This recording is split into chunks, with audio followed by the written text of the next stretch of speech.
السلام عليكم ورحمة الله وبركاته.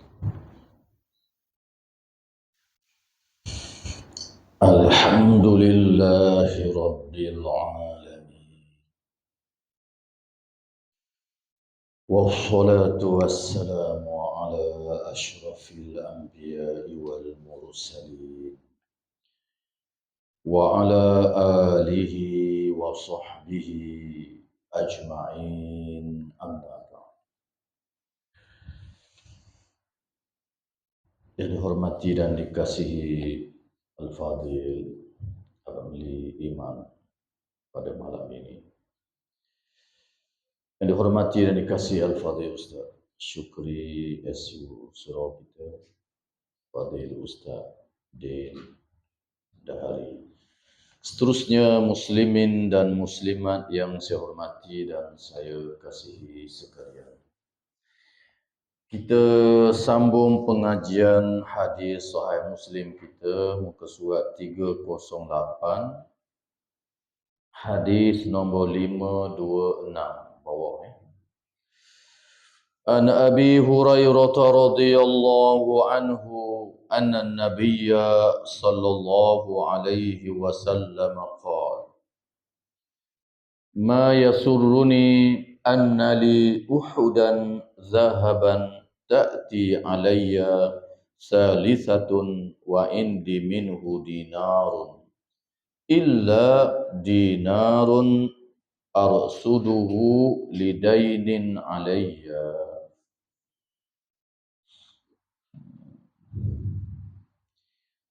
Dari Abi Hurairah radhiyallahu taala anhu, Rasulullah sallallahu alaihi wasallam bersabda,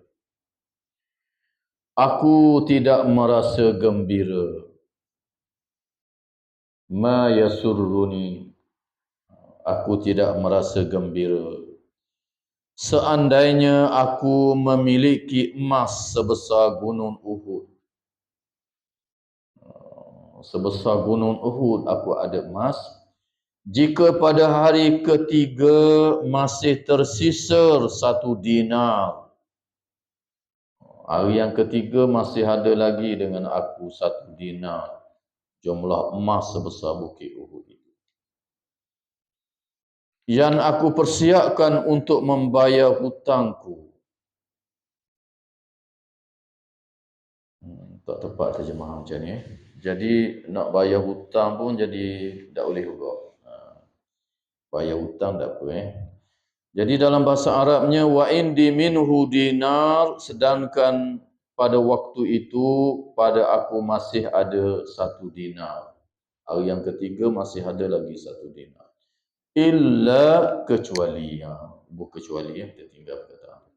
Illa dinarun arsuduhu lidainin alayya, kecuali suatu dinar yang aku taruh untuk membayar hutang. Tak apalah tu Hadis yang kita baca pada malam ini, para ulama mengatakan inilah dia akhlak Rasulullah sallallahu alaihi wasallam sebagai pemimpin di Al-Madinatul Munawwarah, bahkan pemimpin di seluruh semenanjung tanah Arab, di mana dia sangat mengambil berat kepada umat ataupun rakyat dia. Dia kata kalaulah, tak berlaku kalaulah ada di sisi Nabi itu emas sebesar gunung Uhud, bukit Uhud. Antara bukit yang Nabi sebut ni ialah kerana bukit yang paling besar lah di Madinah. 9 kilometer lebih kurang panjang dia. Berapa trilion tu. Emas banyak tu. Aku tak suka kalau dia berada denganku lebih daripada 3 hari. Walaupun ada tertinggal 1 dinar je. Pada 9 kilometer mah ni, tinggal sedinar pun aku tak suka. Melainkan aku bahagikan kepada umat dan orang-orang yang memerlukan. Kecuali illa dinarun, 1 dinar yang aku simpan untuk bayar hutang. Hutang wajib. Sifat pemurahnya Nabi sallallahu alaihi wasallam ini dalam bersedekah terlalu banyak hadis-hadis yang datang yang sahih. Antaranya dalam Sahih Bukhari dan juga hadis-hadis yang lain yang sahih. Satu hari Nabi sallallahu alaihi wasallam sembahyang. Biasa lepas sembahyang ni Nabi duduk juga sekejap istighfar, astaghfirullahalazim. Tetapi selepas beri salam ni Nabi terus bangun dan balik ke rumah dia. Sahabat tengok dalam keadaan terpinga-pinga. Kemudian Nabi SAW datang, lalu Nabi kata, tadi dalam solat tadi aku terlintas ada sedekah yang orang bagi yang aku belum lagi membahagi-bahagikan kepada kalian. Sebab itulah lepas salam aku balik pergi ambil selalu. Begitulah sikap Rasulullah sallallahu alaihi wasallam. Dia tidak bertangguh-tangguh di dalam memberi sedekah kepada orang-orang yang memerlukan. Kalau Nabi teringat juga dalam sembahyang tu kan. Teringat benda yang baik ni dah apa niat nak bersedekah mari dalam sembahyang boleh tak jadi halangan. Ini mari benda-benda yang tidak ada kebaikan dari sudut agama. Itu tak boleh lah. Ingat itu, ingat ini. Tapi kalau ingat benda-benda yang baik, walaupun dalam solat, tidak menjadi halangan. Okay, cuba kita tengok hadis yang seterusnya, 527, galakkan untuk bersedekah ni. Ana Abdullah ibni Umar radhiyallahu anhuma an Rasulillah sallallahu alaihi wasallam annahu qala ya ma'syaran nisa'i tasaddaqna wa akthirna al-istighfara fa inni ra'aytukunna aktsara ahli an-nari faqalat imra'atun minhunna jazla wa ma lana ya Rasulullah aktsara ahli an-nari qala tukthirna al-la'na wa takfurna al-ashira وما رأيت من ناقصات عقل ودين أغلب لذي لب منكن قالت يا رسول الله وما نقصان العقل والدين قال أما نقصان العقل فشهادة امرأتين تعدل شهادة رجل فهذا نقصان العقل وتمكث الليالي ما تصلي وتفطر في رمضان فهذا نقصان الدين. Dari Abdullah bin Umar radhiyallahu anhuma Rasulullah sallallahu alaihi wasallam bersabda, wahai kaum wanita, bersedekahlah dan perbanyakkanlah istighfar. Sesungguhnya aku melihat bahawa kebanyakan penghuni neraka adalah kaum wanita, kata Nabi. Itu Nabi suruh sedekah tu. Lalu seorang wanita yang cerdik, yang cergas, di antara mereka, di antara muslimat ini bertanya kepada Nabi, ya Rasulullah, dia kata, ya Rasulullah, wa ma lana ya Rasulullah aktsara ahli nar ya Rasulullah. Kenapa kami yang lebih banyak menjadi penghuni neraka? Rasulullah sallallahu alaihi wasallam menjawab, kalian banyak melaknat, tukfirna la'na, banyak melaknat, dan mengingkari kebaikan suami. Marah pada suami, kata yang bukan-bukan pada suami, melaknat, mencela, dan kamu mengkufuri suami, wa takfurnal ashir, kamu mengkufuri suami. Dan aku tidak melihat orang yang akalnya serta agamanya lebih sedikit daripada kalian secara umum daripada orang-orang yang berakal. dan aku melihat sebahagian wanita ini kurang dari segi akal dan agama. Perempuan itu bertanya lagi, ya Rasulullah, apa yang dimaksudkan dengan kurang akal dan kurang agama? Baginda menjawab, adapun maksud kurangnya akal itu bahawa kesaksian dua orang perempuan sama dengan kesaksian seorang lelaki. Nanti kita tengok dalam beberapa bab jenayah dan umpamanya, perempuan boleh jadi saksi tetapi dua orang puang sama dengan seorang lelaki. Kerana sikap perempuan itulah sensitif begitu gini dan sebagainya.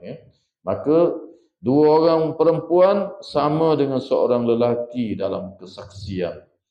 Ini menandakan kurangnya akal, kata Nabi. Sedangkan kamu tidur dan tidak bangun pada malam hari untuk melakukan solat, serta kamu berbuka uzur syar'i di bulan Ramadan. Semua ini menandakan kurangnya agama.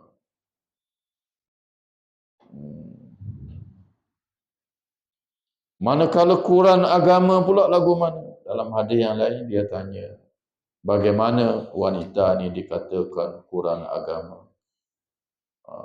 Nabi jawab, kamu tidur tak bangun semayang waktu malam. Yang dimaksudkan tidur ni ialah kerana mari haid, dia tak semayang lah. Pakai seterik lalu pukul 8. Dah tak semayang, dah siang hari pun gitu juga.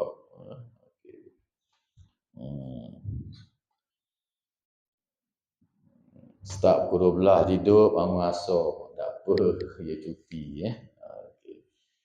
Begitu juga dengan puasa Ramadan. Nabi kata sebulan seminggu tak puasa. Bukankah itu kurang agama? Maka Muslimah jawab, ya Rasulullah. Hadis ini banyak jalur datang daripada para sahabat radhiyallahu anhum ajma'in. Hadis yang kita baca ni dalam Bukhari pun ada, dalam kitab-kitab Sunan ada semua. Sahih statementnya. Dan ramai para sahabat riwayat yang kita baca ni daripada Abdullah ibn Umar. Di sana ada sahabat-sahabat lain lagi yang riwayat, Jabir bin Abdullah dan lain-lain. Artinya dia sangat sahih. Berlaku dipanggil tarikhul hadis, sejarah ini ataupun sababul wurud, sebab hadis ini berlaku.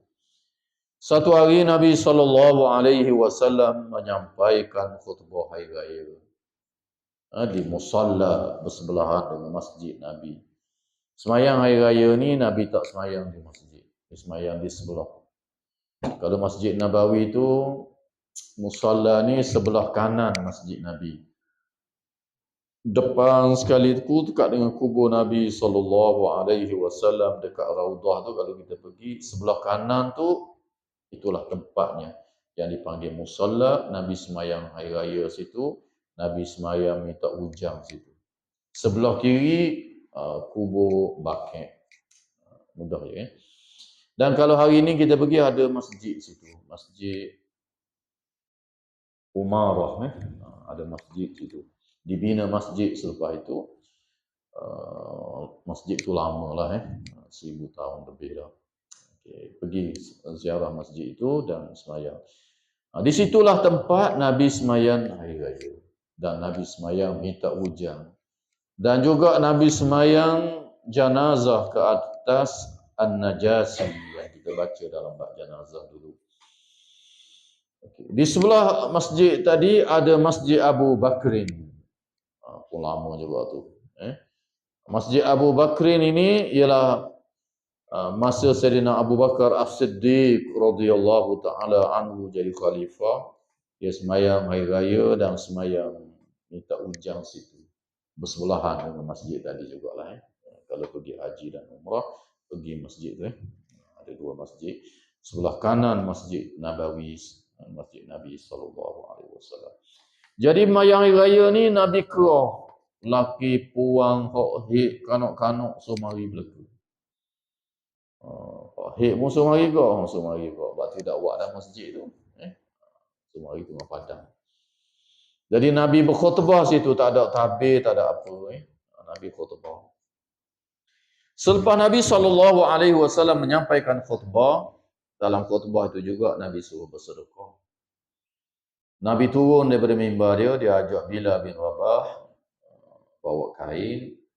Lalu Nabi SAW ceramah secara khusus kepada wanita di sebelah belakang.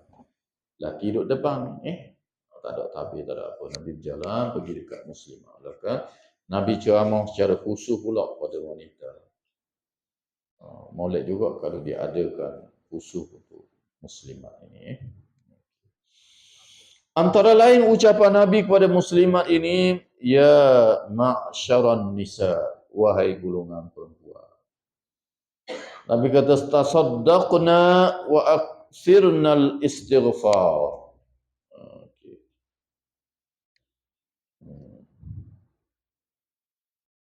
Bersedekahlah dan banyakkanlah istighfar, kata Nabi. Kerana sesungguhnya aku melihat di kalangan ahli neraka ini kebanyakannya orang perempuan muslimah, an-nisa, kata Nabi. Salah seorang sahabiah yang cerdik, dia tanya, pasal apa ya Rasulullah perempuan ramai ni? Lalu Nabi menjelaskan sebab. Jadi Nabi suruh bersedekah di sini, antaranya kata para ulama ialah sedekah ini boleh mendinding kita daripada azab api neraka pada hari kiamat. Jadi banyak masuk ni wanita. Oleh sebab itu Nabi buat khusus benar perjumpaan dengan muslimat di belakang dan suruh bersedekah. Dalam riwayat kita ni dia tak sebut. Dalam riwayat yang lain, sahabiah di kalangan sahabat Nabi yang perempuan ini memberi apa saja yang dia bawa. Sebahagiannya beri gelang. Tak ada benda mahir pakai gelang. Lucuk gelang boh dan kain. Ada yang melucukkan anting-anting bagi. Begitulah. Mereka apabila mendengar apa yang diberitahu oleh Nabi SAW. Hari raya ni sunat bersedekah sebenarnya. Budaya ni masih belum meluas lagi. Okay. Hari raya haji baik, hari raya puasa baik. Nabi suruh bersedekah. Di surah ini biasanya selepas sembahyang hari raya dan khutbah, saya buat pengumuman supaya orang yang nak bersedekah pada kanak-kanak tu bawa duit hari raya bagi. Bagi jugalah.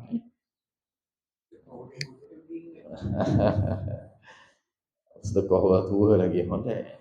Kita latih dengan kanak-kanak. Ramai juga hari raya ni mari. Kanak-kanak pun mari semangat sikit. 2 tepek 100 tu habis. Okay. Tujuannya ialah supaya bersedekah tadi. Itu tujuannya, budaya tu. Budaya bersedekah. Sebab kampung kita ni budak-budak pergi rumah ke rumah tu saya tengok kurang. Maisu lah je. Itu saya suruh buat begitu. Okay. Kalau di sebelah Selangor pun saya belajar duduk sana dulu, dia mari rumah ke rumah, dia betul. Sekumpulan mai ketuk pintu. Wi salam, lagi tak buka wi salam. Nak duit gaya je. Kita kata marilah naik minum dulu makan kuih raya. Dah nak cepat ni nak duit raya je royak terang. Betul Okay, bagi.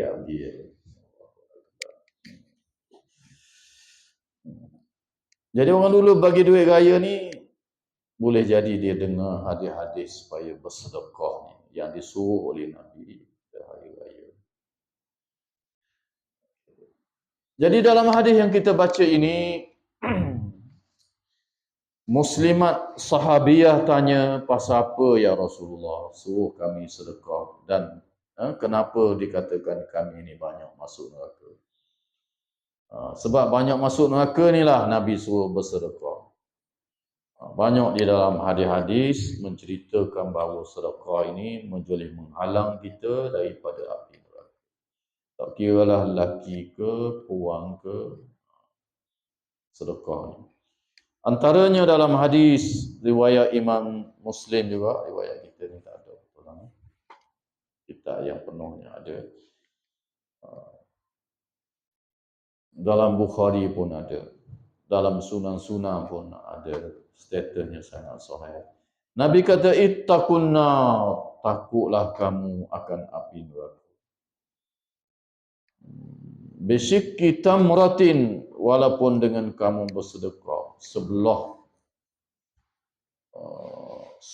buah tamar. Okay. Buah kema ni orang agak ni taklah kira sangat. Kalau orang pak jual buah kema tu kita pergi ambil makan suti dua tu tak ada apa.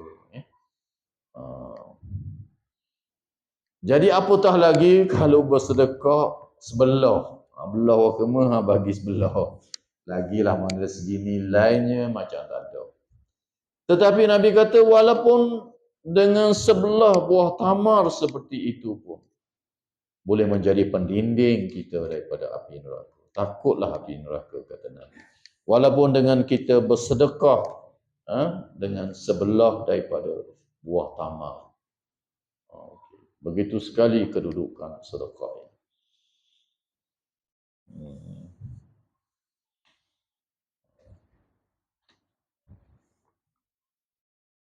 Sedekah ini luaslah.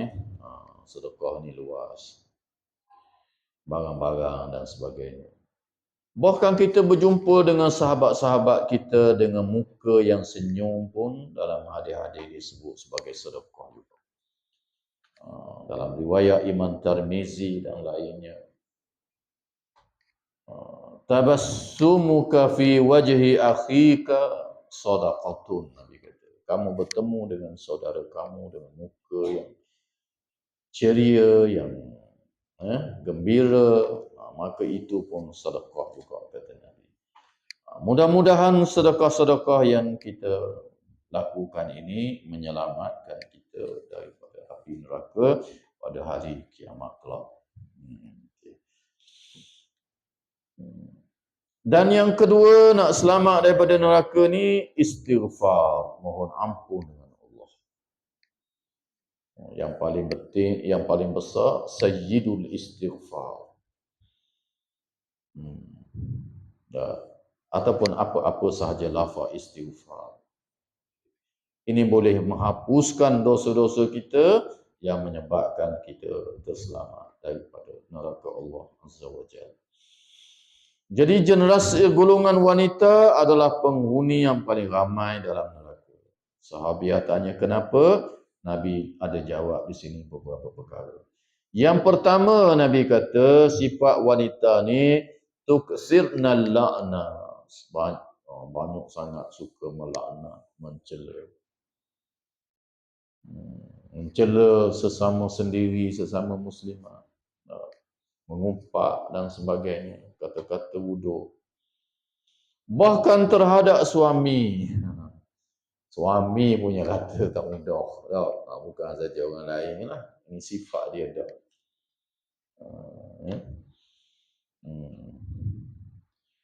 Jadi kalau berlaku juga kafarahnya kena banyak sedekah, kena banyak istighfar, kena banyak minta maaf. Kalau terhadap suami, minta maaf. Terhadap jiran, terhadap kawan-kawan, minta maaf. Wa takfurnal ashir. Terjemah apa sini? Dan mengingkari kebaikan suami. Kalau tengok lafaz tu, takfurna ni kufur. Kufur terhadap suami. Dalam riwayat yang lain, mereka tanya Nabi, kufur ni atakfurna billah, adakah dengan makna kufur pada Allah? Nabi kata tak. Bukan kufur sini dengan makna kufur terhadap Allah, tak. Kufur ni ingkar, tak berterima kasih antaranya. Kufur terhadap Allah. Kufur nikmat. Kalau Allah pun ada kufur nikmat. Terima kasih dengan Allah. Begitu juga dengan suami ni, dalam hadis-hadisnya digunakan perkataan kufur juga. Tak berterima kasih kepada suami yang sudah pastilah seorang suami ini ada banyak kebaikan dia terhadap isteri. Di dalam hadis yang lain Nabi kata kalau kamu buat kebaikan yang banyak, dalam Bukhari ada kamu buat kebaikan yang banyak terhadapnya, tiba-tiba ada satu salah je, dia akan kata kepadamu, mu ni tak boleh harap sikit, tak ada kebaikan sikit mu ni. Itu sekali sifat perempuan. Kalau dia kata sabar je lah kita. Nabi pun royak begitu. Ini peringkat sahabiah Nabi sebut ni, apatah lagi di akhir zaman. Jadi perbuatan yang macam ni termasuk di dalam dosa besar. Jangan, muslimat jangan. Bila dengar ni jangan. Pesan beli sesuatu, balik tak ingat. Ya, banyak hal kadang-kadang tak ingat. Tak. Dah tukar motor tu blebed dah.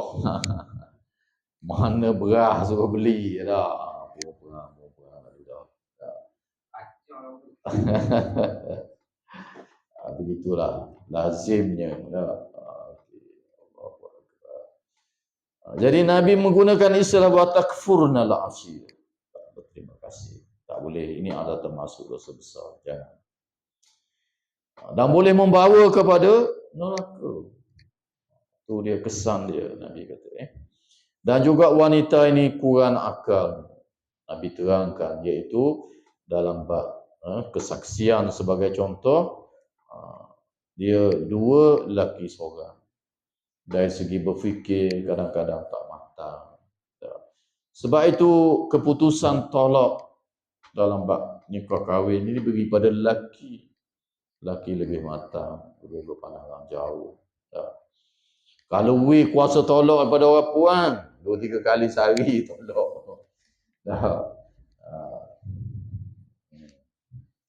Itulah antara hikmah, kematangan, kesabaran.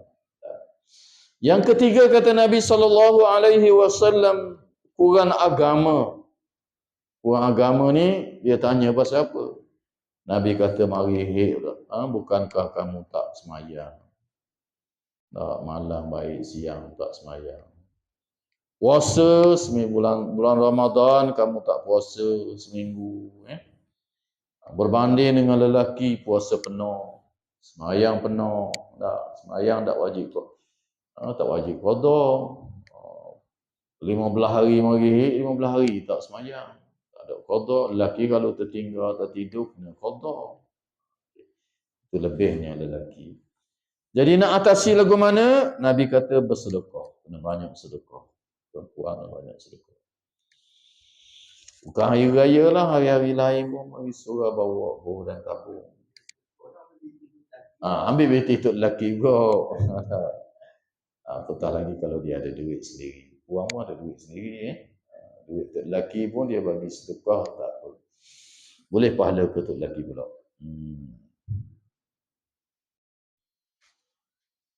Sila lagi. Menejang dia dah buat macam.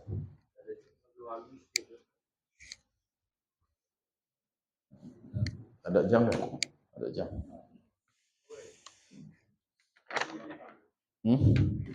Kita baca dua hadis yang malam ni. Sampai kat tu je. Saya nak kongsi satu persoalan yang ada orang tanya.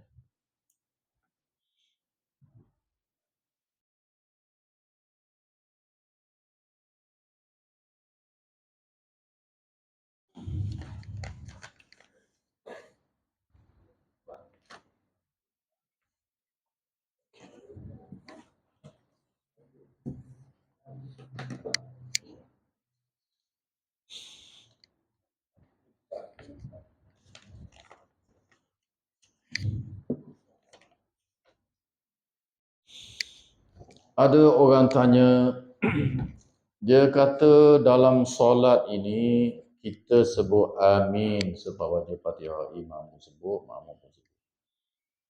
Kalau kita tak baca lagu mana kata, sah tak mayang.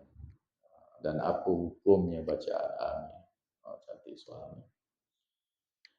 Bacaan amin dalam solat ini, bahkan di luar solat apabila kita berdoa, di sisi jumhur ulama, majoriti para ulama, termasuk 4 mazhab Syafi'i, Maliki, Hanafi dan Hambali, hukumnya adalah sunat.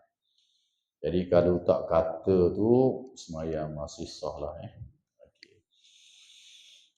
Tetapi jika sekiranya kita tak sebut perkataan amin ini, maka terlepas suatu kelebihan yang disebut oleh Nabi SAW dalam hadis-hadis yang sahih, termasuk dalam Sahih Bukhari.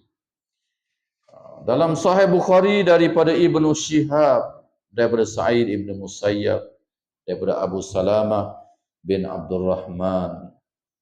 Mereka mengambilnya daripada Abi Hurairah bahawa Nabi SAW bersabda, "Idza ammana al-imamu fa'amminu, fa innahu man wafaqa ta'minuhu ta'minal malaikati ghufira lahu ma taqaddama min dhanbih." Kata Nabi.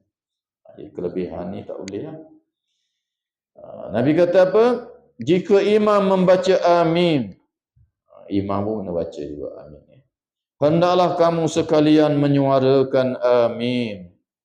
Kerana sesungguhnya barang siapa yang bacaan aminnya menyamai bacaan amin para malaikat, maka dia akan diampuni dosa-dosanya yang telah lalu. Ghufira lahu ma taqaddama min dhanbi.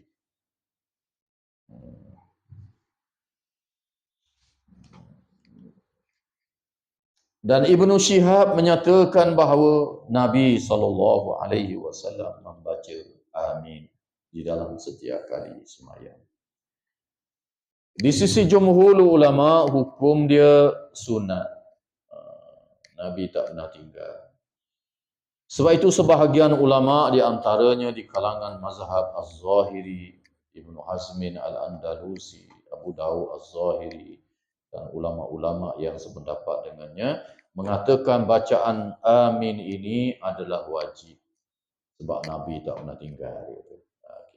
Walau bagaimanapun jumhur ulama, majoriti para ulama kata sunat kerana ada hadis-hadis yang banyak yang telah kita baca dulu ketika Nabi mengajar orang Badui dan sahabat-sahabat yang baru masuk Islam. Nabi suruh mula sembahyang dengan takbir.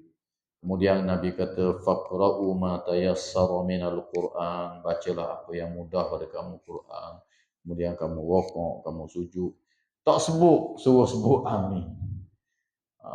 Jadi menunjukkan bahawa dia tak wajib. Kalau wajib Nabi suruhlah.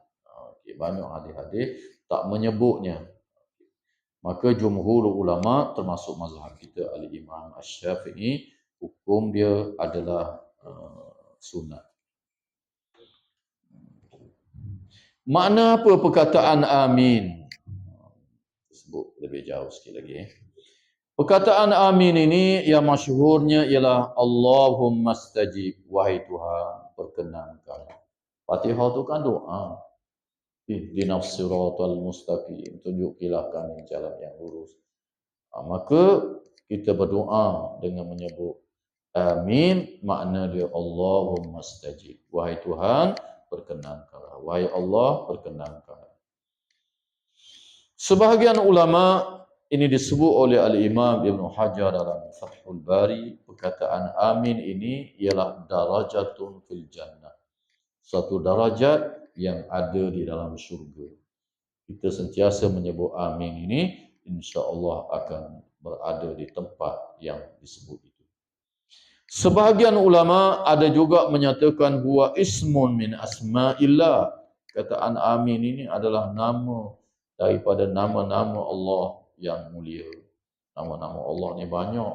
Al-Imam Ibn Arabi menghimpunnya daripada Quran dan hadis, ada sekitar 2000 nama. Yang 99 itu yang disebut dalam hadis Tirmizi, yang pelajar-pelajar baca pagi-pagi di sekolah ni. Nabi kata siapa yang hafal ni ada kelebihan sekian-sekian. Tapi jumlah dia tak terhitung lah, banyak nama-nama Allah. Sebahagian ulama mengatakan dia adalah sebahagian daripada nama-nama Allah Azza wa Jalla. Satu lagi, imam kena baca kuat ke baca perlahan? Okey. Okey, apa hukum imam? Kena baca ke perlahan ke kena baca kuat? Ini berlaku khilaf di kalangan para ulama. Jumhur ulama mazhab Syafi'i, mazhab Imam Ahmad dan ulama-ulama yang sependapat dengannya, imam dan makmum baca kuat ketika sembahyang jahat, sembahyang yang baca kuat, maghrib, isyak, subuh. Sembahyang zuhur, asar, taklah, baca perlahan. Di sisi Imam Abu Hanifah mazhab Hanafi, imam baca agak perlahan tetapi makmum baca kuat. Imam baca perlahan je, perlahan pun dengar juga, tidaklah terlalu kuat. Makmum boleh membaca dengan kuat. Dalam mazhab Maliki khilaf. Riwayat daripada Imam Malik, ulama-ulama di Mesir meriwayatkan daripada Imam Malik, imam baca dengan tidak berapa kuat macam mazhab Hanbali, Imam mazhab Hanafi juga, tapi makmum yang baca kuat.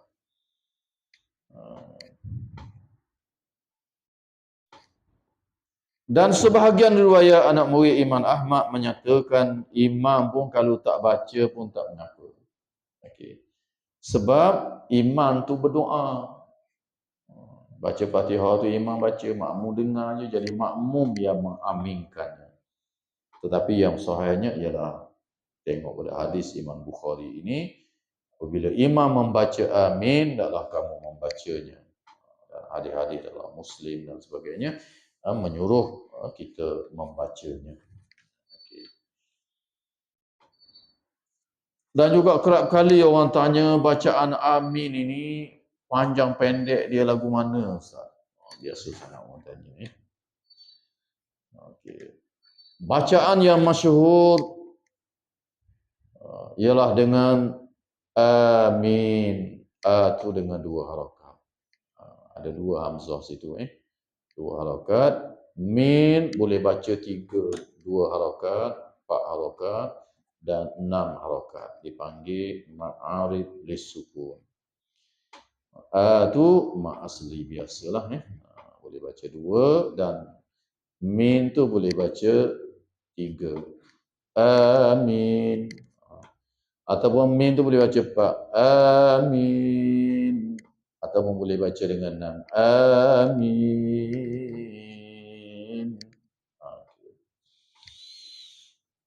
Luar daripada mazhab kita, ada juga sebahagian ulama yang membolehkan membaca A itu dengan 3 wajah. Dengan 2 harakat, dengan 4 harakat dan 6 harakat. Panjang perbincangan di dalam ilmu tajwid. Okay. Jadi kalau ada orang baca A tu panjang juga, biar dia lah. Amin. Biar dia lah. Tak apalah. Sebahagian ulama membolehkan dia membaca 2 harakat, 4 harakat dan 6 harakat. Tetapi yang masyhur jumhur ulamanya 2 harakat. Tapi kalau ada orang baca begitu, ada sebahagian ulama yang membolehkannya. Jadi tak salah, tak apalah. Perkenankanlah wahai Tuhan, itu makna dia. Dalam hadis-hadisnya yang jelasnya majoritinya baca kuat. Imam pun kuat, makmum pun kuat. Kelebihannya diampun dosa yang telah lalu apabila bertepatan dengan takminul malaikat. Amin malaikat. Bukan saja kita yang baca amin, malaikat pun tolong mengaminkan sama. Oleh sebab itu kita makmum mesti serentak dengan imam. Bacaan amin ini supaya kita serentak dengan malaikat, kita juga hendaklah serentak dengan imam. Bila imam sebut amin, malaikat pun amin dan kita juga serentak dengan imam, maka kita berserentak dengan malaikat, maka kelebihannya ghufira lahu ma taqaddama min dzambi, akan diampun dosa kamu yang telah lalu. Hadisnya sahih, ada dalam Bukhari dan lain-lain. Jadi jangan malah nak sebutlah dan sebut dengan suara yang kuat. Tapi kalau tak sebut juga semayang sah. Rugilah fadilat tadi. Ayat tetap. sah di sisi jumhur ulama. Sekadar itu saja kuliah kita pada malam ini. Aqulu qawli hadza wa astaghfirullahal azim li wa lakum. Wassalamualaikum warahmatullahi wabarakatuh.